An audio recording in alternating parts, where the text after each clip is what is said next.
Hi, I'm Dr. Rich Blana, host of the Conquering Your Stress podcast. In this, the 30th podcast in the series, I'm going to continue our discussion of Reduce, the second line of defense against stress in my 5 R's of coping model. Reduce strategies, as we talked about, are based on finding your optimal level of demand and stimulation. That point where you're really feeling challenged by different stimuli but not stressed by them. In my latest newsletter, I discuss a reduced strategy called 30,000 Days. And 30,000 Days came from Greg Creech, the director of the Toto Institute in Vermont. It's a center for Japanese psychology. And it's based on a book called How to Use Your Eyes by James Elkins, a professor of art. And in the book, Elkins talks about taking the time to be mindful of ordinary things in life, like grass. In writing How to View a Grassy Field, for instance, he talks about how to view that field the way an artist would. And Elkins recounts that up until the time he wrote that chapter, he really had not paid much attention to something as simple as grass, figuring that he had his whole lifetime to do it, and if he ever really desired to do so. But writing the book made him really think about it. And when he actually sat down to write the chapter, he was shocked about how little time in life actually existed for him to observe the grass, particularly when the fields in his area were in bloom. And he calculated that as an average person with a lifespan of about 30,000 days, or slightly over 82 years, how much time you would actually have to observe, the grass green in season. And he figured out that based on the seasons and the field that he actually wanted to study, it would be in bloom for about 10,000 of those days. At 40 years old, Elkins at the time estimated that he had probably used up more than half of his opportunities to really observe that field of grass in season. And he further estimated that each summer he had about 60 days of good weather and maybe 20 days that he would actually be able to get out and with some time to spare to sit and really be mindful of the grass.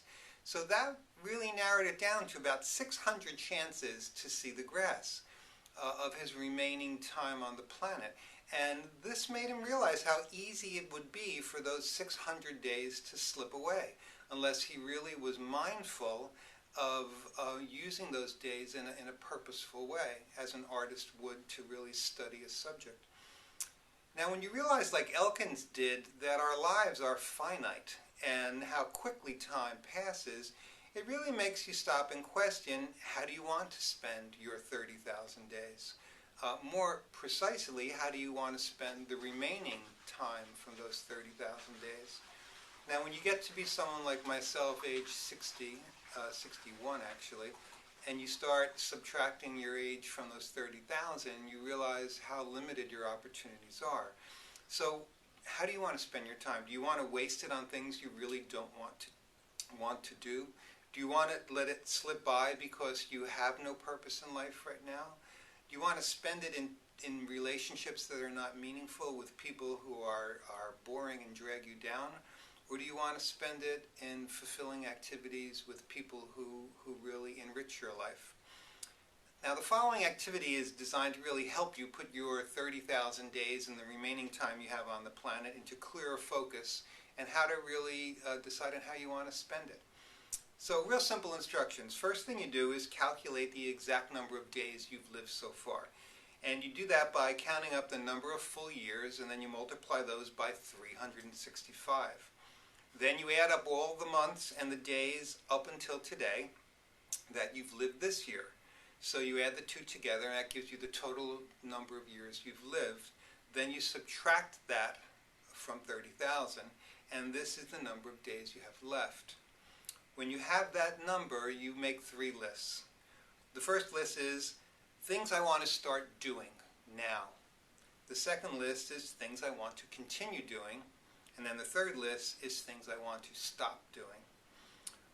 And that will help you describe for the next step how you want to spend the rest of your life based on the information from those 3 lists.